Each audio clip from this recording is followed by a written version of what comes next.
Hey, it's Dave, and it's time for another week on the Tower of Power Quarter Hour here on Zilog and Moto, where every week I take a look at and review a game from Sega's 8 and 16-bit heyday. Usually when scheduling the games I go to review, I try to not only balance the genres of games that are getting looked at, for instance not having back-to-back sports titles or shooters, but I also try to balance out the four consoles that are the focus of this channel: the Master System, the Genesis, the Sega CD, and the 32X. Based on the amount of titles that were released for each console that I'm in the process of collecting.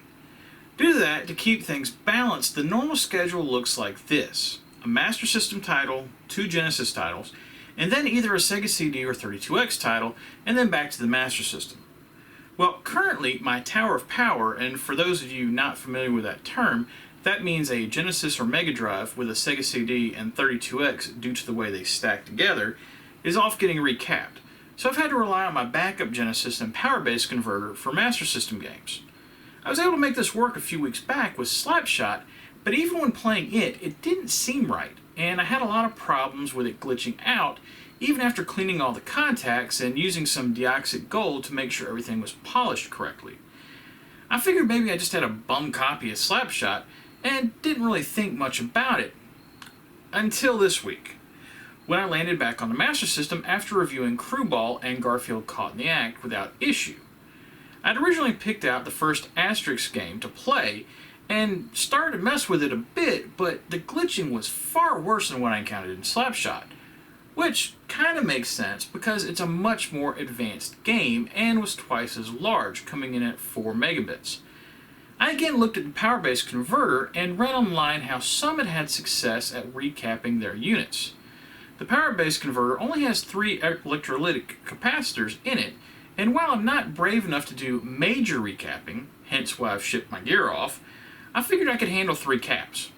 So I purchased those capacitors, heated up the soldering iron, burned my finger, and nothing. Oh, well, the power-based converter still works, but I'm still having the same issues. So it seems like I've got something weird going on between this backup Genesis and it, and until I get my main unit back, I've got no idea what to blame. Well, at this point, I'd already started working on the review for Asterix, and it was already pretty late in the week, so I didn't want to abandon that for another game. So I bit the bullet and purchased an actual Master System locally that I had my eye on for a while. Brought it home, plugged it in, and both Slapshot and Asterix ran perfectly, albeit with some jail bars that are normal on the Master System. Everything was great, except for one thing. The SCART cable I'm using for the Genesis is a stereo SCART cable, not a mono one that you would need to get sound out of the Master System. So now I can play the game just fine without sound, and those cables don't exactly grow on trees. After I thought about it for a bit, it came down to the fact that if I wanted to do Asterix this week, I was going to have to emulate it in some fashion. But I really don't like emulating these games, as part of the point of the channel is to try and have as close to an authentic experience as possible on original hardware, while still enjoying cleaned up graphics. So I decided that if I was going to have to emulate the game, I'd instead switch things up a bit and choose a relatively simple game that I'd have to emulate anyway to play for the channel, which means a light gun game. So instead of Asterix, here's this week's game: Marksman shooting, trap shooting. I'll get to some of the details about the games themselves and what they're about in a minute, but first, a look at the package. Okay, here is the light gun title, Marksman shooting, trap shooting. And as you can probably tell pretty quickly by looking at the art design, or lack thereof, on the cover, it's a pretty old title. It's a bit of an unusual cartridge in that it's actually 2 separate games on the cart, as is indicated by the combo cartridge label that goes across the front, and then is also on the spine, which definitely makes this stand out when it's surrounded by a wall of white, so to speak, if you have a large Master System collection. This isn't the only game Sega released as part of this combo cartridge series, and in fact we already looked at another combo cartridge release in Hang On and Safari Hunt back in episode 16 last season. There's also other releases in the series like Hang On and Astro Warrior and Pit Pot, and then a European variation of Marksman shooting, trap shooting that also includes Safari Hunt as well, to further confuse things for the collectors. Personally, I'll probably just try to grab that copy of Astro Warrior and Pit Pot and call it a day, since I already have all the other games. In this case, both of these games are light gun games, as evidenced by the Light Phaser series stamp in the upper right hand corner of the cover, another earmark of an early Master System release. The rest of the cover is pretty horrible. It's all words. And let me tell you, there's nothing that kids like more when picking out a video game to play than reading. About the only way I could think this cover could be any worse is by adding more words, and, well, yeah, good job, Europe. These games never came out in Japan, so there's no better Mark III cover to compare it to, like we'll see sometimes. This copy of Marksman Shooting Trap Shooting is in really good shape, fully intact and no tears or rips to the outside cover. There's a little scratching on the back, but that's about it, and the hang tab is intact at the top. The inner cover is in similarly good shape, with no water damage or sun bleaching anywhere, just the game looking exactly like it looked almost 35 years ago now. Man, I'm old. Flipping over to the back, there's the traditional early Master System format to the rear cover, with 2 screenshots at the top, followed by flavor text at the bottom. However, in this case, the left picture is specifically from Marksman Shooting, and the right picture is from Trap Shooting. The Marksman Shooting picture is pretty good, but for whatever reason the Trap Shooting picture doesn't appear to have been centered correctly. The flavor text at the bottom is fine. There's not exactly much you can do to dress up these two relatively simple games. Opening the box up, and we've got the cartridge with the label looking a little rough, the manual, and an early Master System poster that was common in some of the earlier Master System releases. I've actually gotten a few of these now. The manual is in decent shape except for a bend at the top, but I've got to be honest, the poster probably has more useful information. Now, granted, both Marksman Shooting and Trap Shooting are extremely simple games, so there's not a ton to explain, but we literally get 2 pages of manual per game. There's a good possibility that whoever designed this manual got it done over a long lunch in between when they were working on other projects. But still, at least they made the effort, and the manual does match up with what other Sega manuals looked like at that time. Okay, so that's the package for Marksman Shooting Trap Shooting.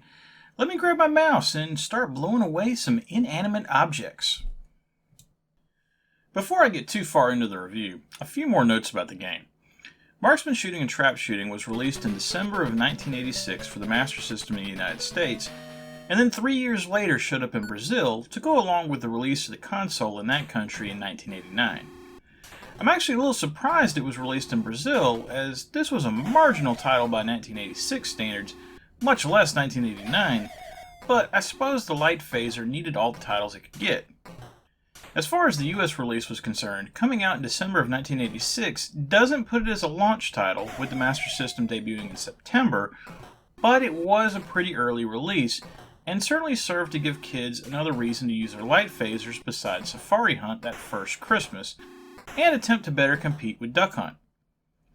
As I proceed with the review, I'm going to treat Marksman Shooting and Trap Shooting as 2 separate games, although I can see why I shouldn't.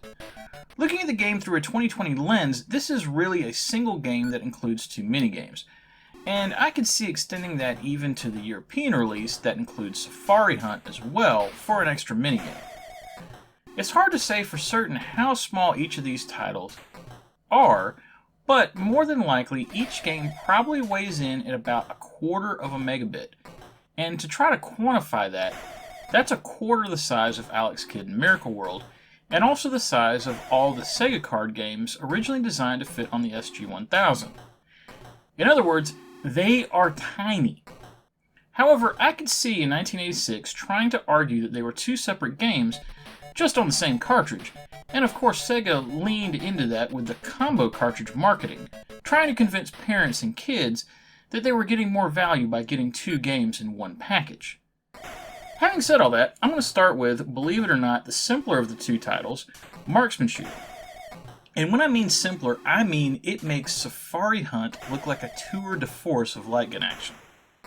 The story, if you can call it that, behind Marksman Shooting is that you are training with the FBI to learn how to handle your piece and take down bad guys. Well, actually that's just what it says on the back of the box. If you read the manual, in the 2 massive pages that are allotted to marksman shooting, it says that you're a member of some elite force called Dranin, in all capital letters, and apparently you are training to take out terrorists who are out to take over the world, with no mention of the FBI.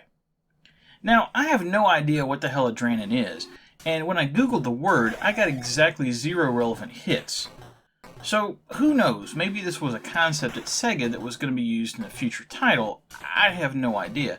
But I find it hilarious that apparently whoever designed and wrote the manual and whoever put the flavor text on the back of the box either didn't talk to one another or couldn't agree on why your character is shooting at targets.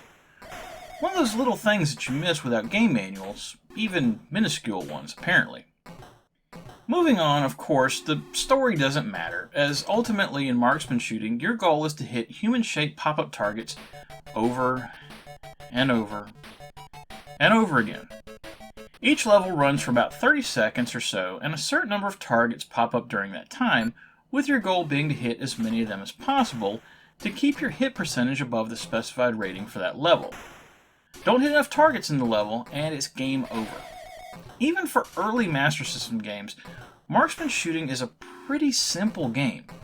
For starters, there's no reloading in marksman shooting, so you can shoot to your heart's content without having to worry about hitting a second button or shooting off screen to reload. While on the one hand, I appreciate just being able to concentrate on hitting the targets, this seems a bit too simple to me. As you pass through the levels in marksman shooting, the required hit percentage slowly goes up, and along with that, the speed of the targets on the screen raises as well.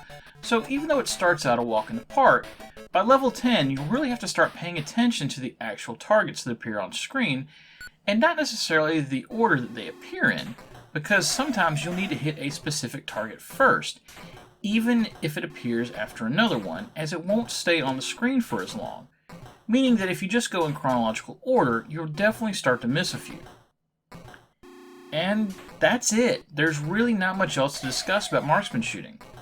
The game screen never changes except for the end of level stats, and you're always shooting at a practice area with the exact same layout. Apparently, if you're crazy enough to get to level 256, the game will give you 2 targets that you wouldn't normally get, and then loop back to level 1. But other than that, this is a basic high score competition with no actual goal. Even by 1986 standards, this is a boring and simple game that is just an excuse to use your light phaser. And other than going head to head with a friend, I can't even see a situation where anyone would want to play it for more than 30 minutes or so. Even the manual's only recommendation for getting bored while playing the game is to shoot left-handed. So, for the fact that this is barely a game, and certainly not worthy of the Master System, I'm giving marksman shooting 1 star. It's not a total bomb because it is perfectly playable, but man, I can't imagine why you'd want to. Now we move on to trap shooting, and not a moment too soon. Trap shooting doesn't try to have any kind of nonsense storyline, so we can move on from that quickly. Essentially, it's a standard clay pigeon shooting game, very similar to what's offered in Duck Hunt if you choose that particular mode. However, the game actually has a bit more variety than Duck Hunt, as would be expected seeing as that was just one mode in that particular game. Trap shooting starts you out in a field with 1 clay pigeon launcher. You're given 10 clay pigeons, launched 2 at a time, and you have to destroy a certain amount of them every round to move on. Like with marksman shooting, there's no reloading involved, and instead you're given 3 bullets per round, meaning that you can misfire once and still take out both targets, but miss twice and you're going to miss at least one of the targets, giving the game an increased sense of urgency of accuracy. However, the game seems to have a bit of leniency on just how accurate you are with your shooting, certainly more so than marksman shooting, because sometimes you could be in just the general area on shots, and it would register as hitting and destroying the target.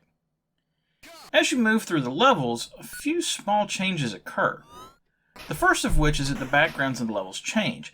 Every few levels share the same background, starting out with the field, and then moving on to the beach, the desert, and finally a lake, which the game stays on until you finally lose. Having the different backgrounds is nice. There's no animation to them, but at least Sega did something different. as opposed to marksman shooting, which just stays the same the entire time. Also, the game will get progressively harder, as while you start out with one launcher in the middle of the screen, soon you will have 3, with the pigeons coming out of each at random. And then finally, to really test your twitch reaction times, the pigeons will speed up and almost appear to curve in their trajectory due to the increase in speed. Granted, by the time you make it to the lake background levels after 15 or so, the game does get a bit boring, as the gameplay doesn't change anymore at that point, and the struggle is always to just hit 9 out of 10 of the pigeons each round. It's at least a much more natural progression to get there. Just as a quick note, while the graphics and sound in both of these games more or less are incredibly simple and nothing to write home about, at least in trap shooting, along with the changes in the backgrounds, the pigeons animate very well, starting out larger and then getting smaller as they move up and down and off into the horizon. So whoever was responsible for programming trap shooting at least seemed to take a little pride in their work. Younger people may not be familiar with this, as it's something that's truly lost to time even in modern retrocades, but trap shooting feels a lot like an old arcade machine from Namco called Shoot-Away, which simulated skeet shooting by having lights on a giant screen which you pointed rifles at. I'm not sure if that was on purpose or not, but it definitely feels a bit like a home version of that. While trap shooting is definitely still not anything special, and an incredibly simple game, it at least feels like some effort and polish went into it, and because of that, I'm giving it 2 stars. I can't really justify giving it any more than 2 stars, just because of how simple it is, and the fact that after playing it once, there's really no reason to play it again unless you're trading high score attempts with a friend, but it's certainly a much better effort than marksman shooting, and more in line with Safari Hunt. Okay, that was Marksman shooting and trap shooting. I certainly hadn't planned on reviewing these games this week, but I kind of had it in the back of my head that they were out there, and I knew they were relatively simple games in case I needed something I could throw together relatively quickly. I'd planned on putting them in a schedule for maybe a vacation week or something where I knew I'd be limited on time, but oh well. I had fun messing with them for a bit, and even though there just wasn't that much to look at, as you can probably tell by this video being a little bit shorter than normal. Tune in next week as I go back to the Genesis while I wait for my other gear to get serviced and find a proper SCART cable for my newly acquired Master System. I'll be crossing another sports title off the list, but not from a genre that I've covered this year, and never on the Genesis. I'm actually not familiar with this game at all, as while it's from a publisher you've probably heard of, they weren't exactly known for their sports titles, and this isn't part of any particular series. I'm curious if this will be a bit of a diamond in the rough, or if I've got another Andre Agassi tennis on my hands. Ugh. Remember, whatever you like to play, have fun, and be excellent to each other. Later.